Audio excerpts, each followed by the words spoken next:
దేశ రాజధాని ఢిల్లీలో వాన దంచి కొట్టింది. రెడ్ అలర్ట్ జారీ చేసిన వాతావరణ శాఖ తప్పనిసరి కాని ప్రయాణాలు మానుకోవాలని సూచించింది. గాజీపూర్ కారులో పడి తల్లి బిడ్డ మృతి చెందగా సబ్జీ మండిలో ఓ ఇల్లు కూలి పలువురికి గాయపడ్డారు. రోడ్లపై పెద్ద మొత్తంలో వాననీరు నిలవడంతో వాహనాల రాకపోకలకు తీవ్ర అంతరాయం ఏర్పడింది. 10 విమానాలను దారి మళ్లించారు. అటు ఉత్తరప్రదేశ్, ఉత్తరాఖండ్, హర్యానాతో పాటు కర్ణాటకలోని కొన్ని చోట్ల భారీ వర్షాలు కురుస్తున్నాయి.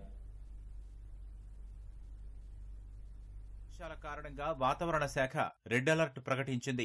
గాజీపూర్లో కాల్వలో ఓ మహిళ, ఆమె 3 ఏళ్ల బాలుడు మృతి చెందారు. బుధవారం సాయంత్రం నుంచి కురుస్తున్న కుండపోత వర్షానికి అనేక ప్రాంతాలు జలమయమయ్యాయి. Connaught place, Qutub Minar, Lutyens Delhi, Kashmir gate, Karol Bagh, Pragati Maidan, ITO, AIIMS, Mansingh road, Minto road, parliament, Naoroji Nagar సహా అనేక ప్రాంతాల్లో వాననీరు నిలిచిపోయింది. చాలా చోట్ల నడుము లోతు వరకు వాననీరు నిలవడంతో వాహనాల రాకపోకలకు తీవ్ర అంతరాయం ఏర్పడింది. ఫలితంగా ఢిల్లీ వాసులు అర్ధరాత్రైనా ఇళ్లకు చేరుకోలేకపోయారు. వరద తీవ్రత దృష్ట్యా ట్రాఫిక్ పోలీసులు చాలా మార్గాల్లో రాకపోకలను నిలిపేశారు. భారీ వర్షానికి సబ్జీ మండిలో ఓ ఇల్లు కూలింది. 5 అగ్నిమాపక శకటాలు ఘటనా స్థలానికి చేరుకుని సహాయక చర్యలు చేపట్టాయి. శిథిలాల నుంచి ఒకరిని బయటకు తీసి ఆసుపత్రికి తరలించారు. వరద తీవ్రత, వాతావరణ విభాగం హెచ్చరికలతో విద్యా సంస్థలకు ప్రభుత్వం సెలవు ప్రకటించింది. తప్పనిసరి అయితే తప్ప ప్రయాణాలు చేయవద్దని ప్రజలకు సూచించింది. ప్రతికూల పరిస్థితుల దృష్ట్యా ఢిల్లీ విమానాశ్రయంలో పలు విమానాలను ఇతర ప్రాంతాలకు మళ్లించారు. 3 సివిల్స్ విద్యార్థుల మృతికి నిరసనగా ఓల్డ్ రాజేందర్ నగర్ లో విద్యార్థులు అర్ధరాత్రి వర్షంలోనూ ఆందోళన కొనసాగించారు. మోకాళ్లలోతు నీటిలో నిలుచుని లెఫ్టినెంట్ గవర్నర్ వికే సక్సేనాకు వ్యతిరేకంగా నినాదాలు చేశారు.